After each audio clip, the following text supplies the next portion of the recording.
Welcome to another episode of the Secular Buddhism Podcast. This is episode number 69. I am your host, Noah Rasheta, and today I'm talking about sitting with sadness.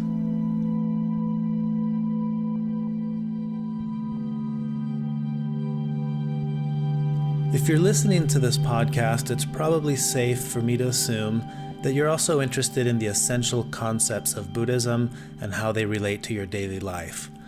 One of the goals with this podcast is to take Buddhist concepts and teachings and then explain them in a way that's easy to understand and practical for everyday life.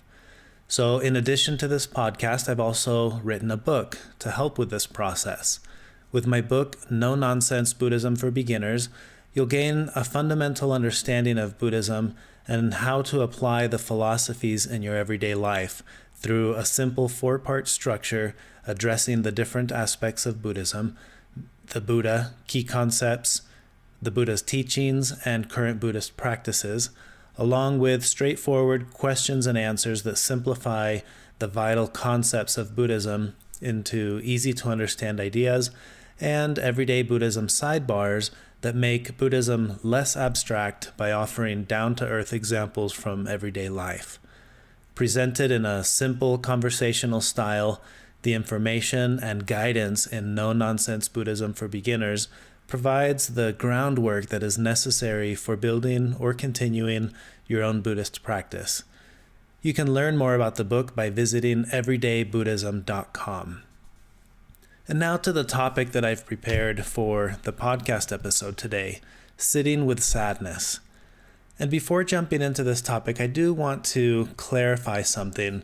After my last podcast episode, Never Enough, I talked about the topic of emotional abuse in that podcast episode, and I received an email or a message from a good friend of mine, and she brought up a few points that were really important points that I wanted to pass along to anyone listening.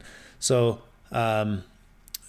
I wanted to clarify this for this specific podcast episode that I'm about to talk about, sitting with sadness, but also any other past topics and any other teachings about Buddhism. So my friend asked me to consider the following, that sometimes the language and the terminology used in Buddhism may seem to encourage people to tolerate their current situations, with words that are used often like acceptance, expressions like go with the flow, let things go, let things be. These are never intended to imply that people should tolerate abuse in any way. She went on to note that it's important to understand that a great majority of people who seek Buddhism or Buddhist teachings to help address with their suffering are seeking these things because they're going through something difficult. This was absolutely the case for me. I was going through a really difficult stage in my life, experiencing a lot of suffering, and that's what led me down the path to research Buddhism and to practice meditation. So I want to clarify that while Buddhism teaches us to be introspective and to seek the source of our suffering within, it's an internal process, it's also important to understand that these teachings are also meant to equip us with a more skillful means of addressing our external sources of suffering as well. Buddhism is not about being passive. It's not about sitting still and allowing things to take place around us. It's about not being reactive. It's much more difficult for us to be skillful with our actions when we're reactive. So one of the most important teachings in Buddhism is to help us understand where and how we tend to be reactive in our minds.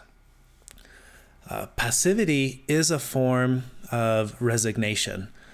Passivity can also be a form of reactivity, right?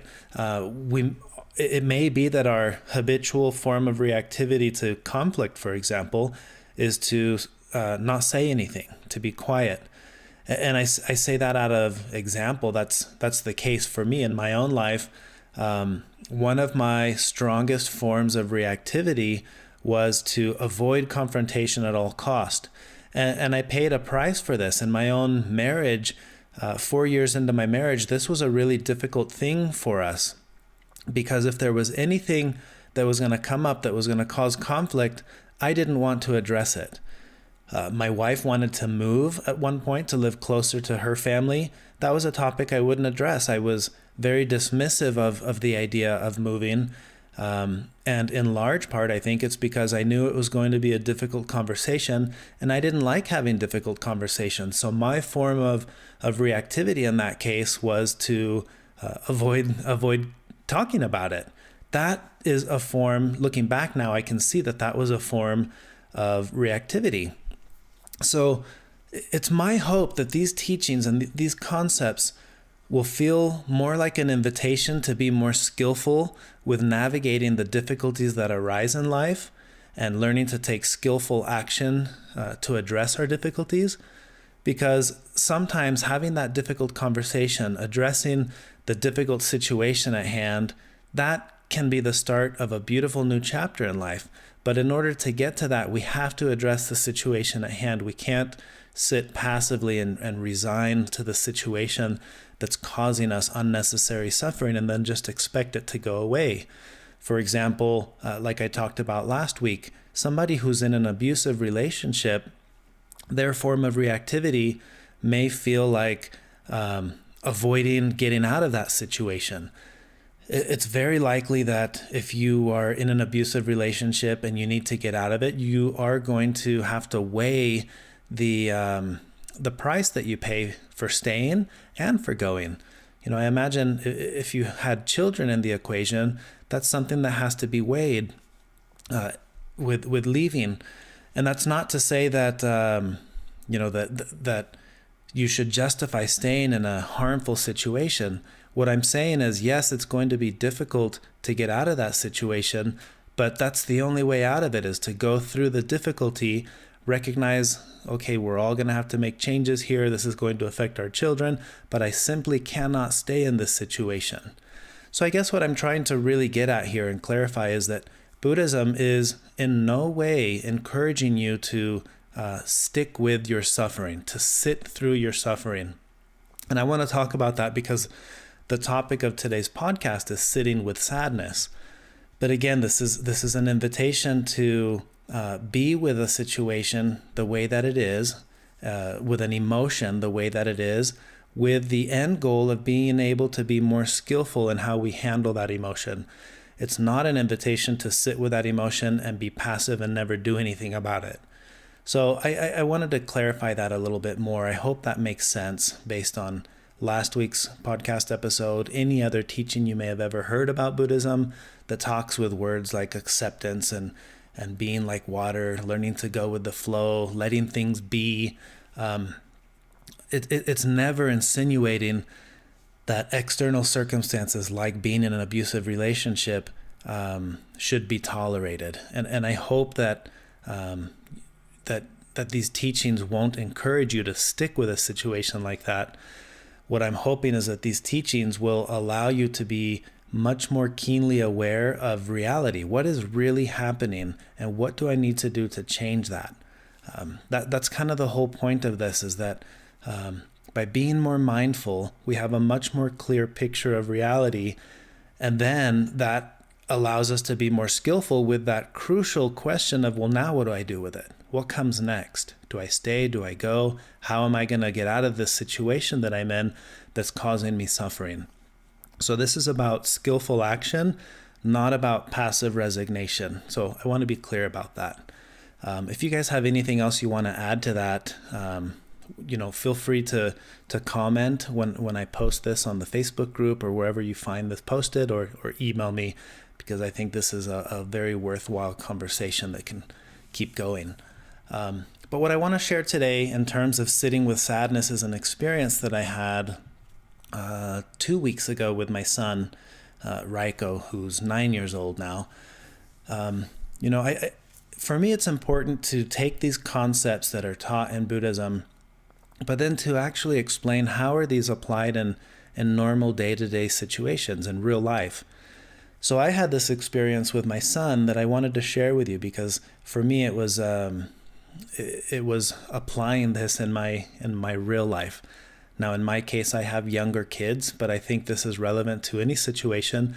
This could have unfolded, this conversation and how it went down could have unfolded with a spouse or with a sibling or a friend. It could have happened in a lot of different ways. In this case, it happened with my son. So what happened is it was bedtime, and most kids kind of resist wanting to go to bed. So they have their excuses, and I'm hungry, or now I'm thirsty, or whatever it is. Well, several minutes into this process of bedtime, and by several, I mean like the other kids had all fallen asleep. My wife was already in bed, and I was just staying up because he tends to take a long time to go to sleep. So I'm sitting out on the couch, and then I start hearing crying, the sounds of crying. So I walked into the room and I said, Raiko, what's the matter? Kind of frustrated because, by now this is the third or fourth time I've gone in there, and I'm thinking he just needs something. He always needs something to avoid going to sleep. But in this case, I walked in and I said, Raiko, what's the matter? And he said, I'm just sad. And I said, kind of frustrated, why are you sad? And he's like, I just miss our old house. And then in that moment, I thought, this is one of those crucial moments where I often talk about learning to sit with your emotions, and here there are two emotions going. One is that he's crying, and may very well be that he's legitimately sad, but the other one is I'm sitting with an emotion of frustration. I want things to be other than they are. I want him to go to sleep. So I thought, well, I'm going to sit with my emotion too, sit with this frustration and talk to him about this for a moment. So I climbed up in his bed and sat down with him, and I said, tell me why you're sad. Let's talk about this a little bit. And as he started to talk to me, I realized right away this was genuine. He really was just sad because he was thinking about our old house, the house where he grew up, and he is very tender-hearted and very sensitive. So it made sense to me as he's explaining why he misses the old house and our big tree in the backyard and the track we had around the house that he used to ride his bike. And he just said, I just want to go back to our old house. And he's crying, kind of uncontrollable crying at that point. And I noticed the tendency to want to dismiss the emotion. Something like, oh, you don't need to be sad. Think about all the toys you have here, or something to divert that attention from his sadness to something else. I didn't say any of that, but I thought it. And as I was thinking it, I was thinking, why do we do that? Why is our tendency to shy away from these emotions? And I was very happy that I was able to think through this as this situation was unfolding with him, because I was able to pause and see the reactivity happening in my own mind, my aversion to the situation. And then my reaction to him was, I said, well, let's talk about sadness for a little bit. I said, why do you think we feel sad sometimes? And then we started talking about that. And then I turned it I turned the conversation. I said, did you know I feel sad and I cry sometimes too? And he kind of looked at me almost like incredulous, like, what? Dads cry? And I said, yeah, if I sit and I think about things, it'll make me sad too. And I said, for example, if I were to think about my home where I grew up, I started describing the house in Mexico where I lived, and telling him about Sundays my grandma would come over and we would always have the big meal. And then I started sharing stories about my youth and the house where I grew up. And the funny thing is, as I'm telling him these things, I'm starting to feel real nostalgia at that moment. And I started to feel genuinely sad too. So then I started telling him a few more stories about my grandma, and that triggered a memory of a time that my grandma was really sick and she went to the hospital and she needed blood. And the only people in the family who had her blood type were my twin brother and I. And so we went in there and we gave her blood.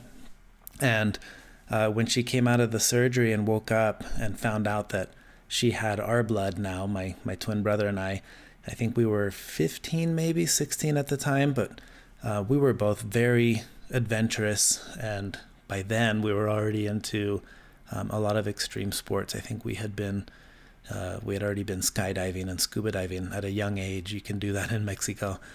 But she wakes up and she says, she said, "Oh, I feel like I want to go skydiving." And joking with us, saying, now that I've got your blood, I'm going to be more adventurous in life. And then joking with us, "I think I can speak English now." And she couldn't. She could never speak a word of English. But it was, as I'm telling this story to my son, Raiko, I'm emotional and I'm crying and I'm thinking back to these memories. And it was a touching moment to share with my son and to show him what it's like to sit with sadness. And then for a moment we were both teary-eyed as we're both recalling these fun memories of our past. And then I said, "Raiko, it's natural to feel this way." I said, "See how just by sharing this story with you, look at me, now I'm crying too." And he just gave me a big hug, and I said, it's normal for us to feel this way. And I said, we feel this way because we cherish those memories. And I said, what's really important though is to understand that those memories that you miss, that's happening right now. I said, one day in the future, you'll look back and you may be sad missing this house, the house where we're living now.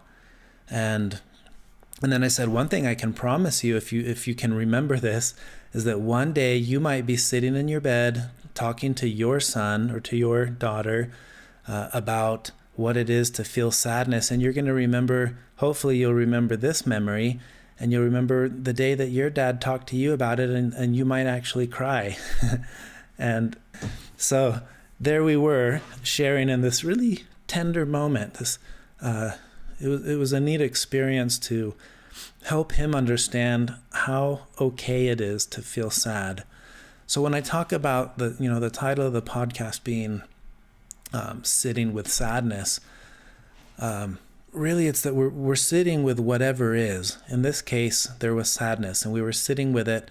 And I hope that it teaches my son in the same way that it taught me in that moment, that whatever we're experiencing is okay. It's just what is.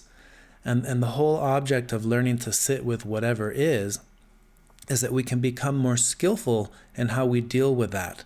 Like I mentioned in the introduction to this podcast, the ability to act skillfully with life as it unfolds, that's really what we're after here. That's what we're after with being more mindful.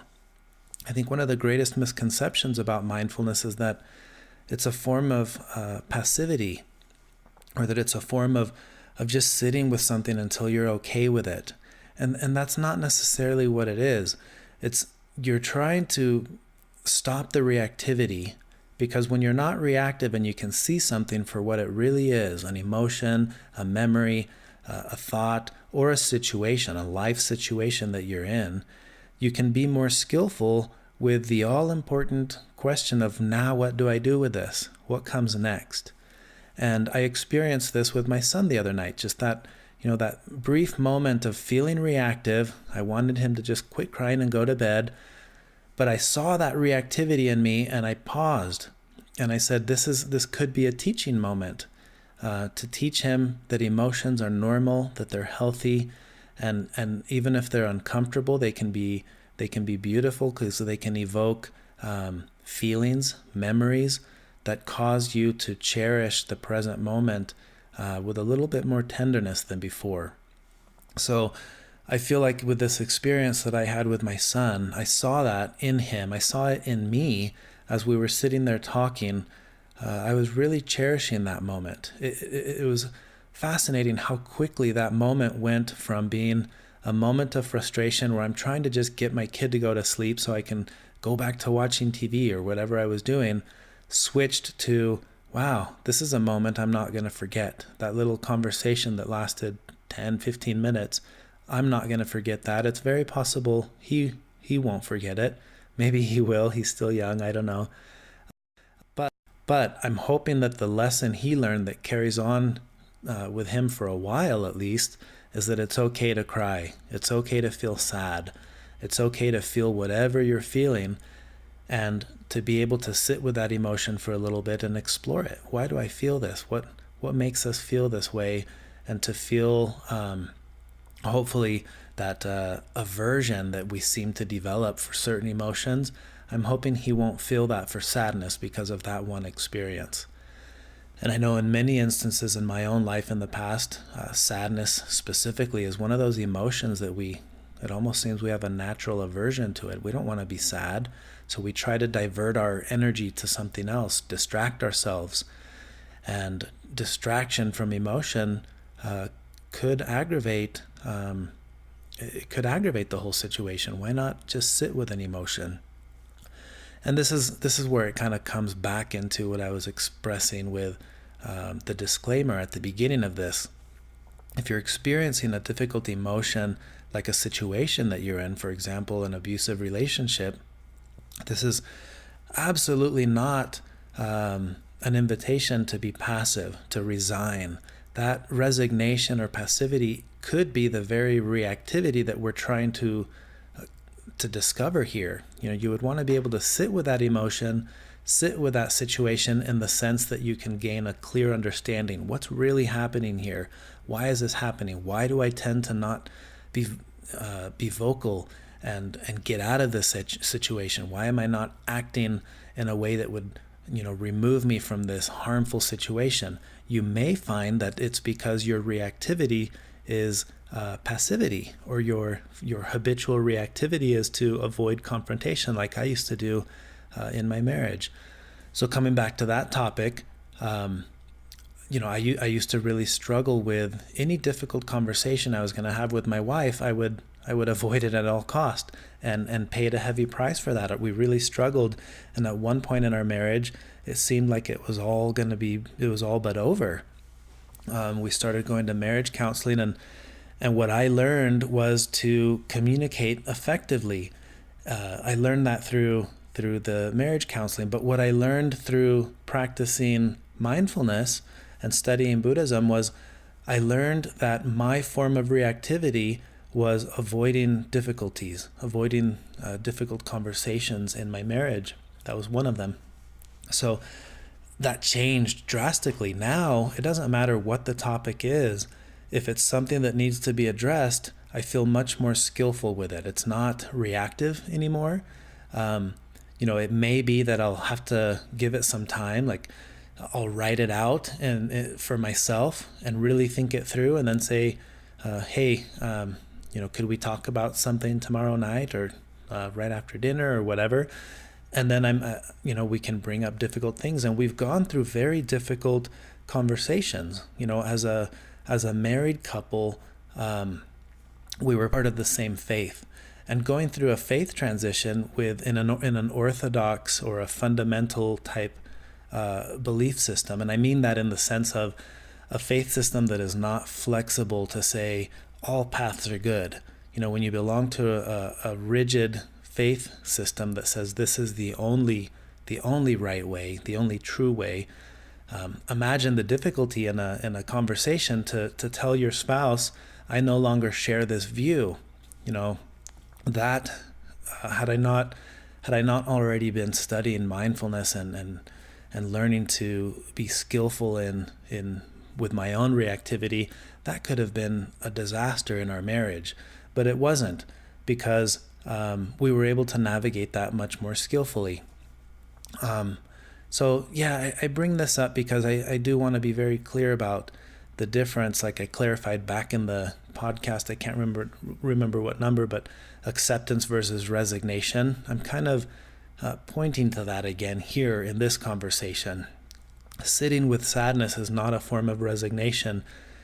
Sitting with sadness, like the other night I was with my son, to me that was a very skillful action that took place, a very skillful conversation that took place with my son that I don't think would have been very doable had I not been practicing in my own life to try to be more mindful and to be more skillful with my own emotions and my own experiences. So that's the topic I wanted to share today in this podcast episode. Sitting with sadness. You may be going through some kind of experience or situation in your own life. Maybe it could be at work. It could be something related to the dynamics with a coworker or a boss. You may be sitting with some kind of discomfort and avoiding the discomfort of addressing the discomfort. It could be happening in a relationship. It could be happening just with sitting with whatever emotions you're experiencing, kind of like with what my son was experiencing. He could have been taught in that moment to push away those feelings. You're not supposed to feel sad. Quit thinking, quit being sad. That could have been the message, but that's not the message that he got. And I hope that this podcast episode and all future ones and all concepts and teachings that you take from Buddhism or from podcast episodes that I share, I hope these will always feel like an invitation to learn to be more skillful with navigating the difficulties that arise in life. An invitation to be willing to take skillful action to address all of the difficulties, whether they be internal or external situations that you may be going through. That's the goal of this. That's what I'm trying to accomplish with this podcast. These are just tools to help you be more skillful with how you navigate life. That's, we're all just navigating life, trying to do our best. And there are certain teachings and perspectives that could be powerful tools to help you do that. And that's really what I'm after here. So that's all I have to share in this podcast episode. If you enjoyed this podcast episode, feel free to share it with others, write a review, give it a rating in iTunes. If you want to join the online community, you can visit secularbuddhism.com/community, where we have links to the Facebook groups. If you'd like to make a donation to support the work I'm doing with this podcast, visit secularbuddhism.com. You can click the donate button there. Or if you're interested in learning more about the book that I mentioned above, you can visit everydaybuddhism.com. And that's all I have for now. But I look forward to recording another podcast episode soon. Until next time.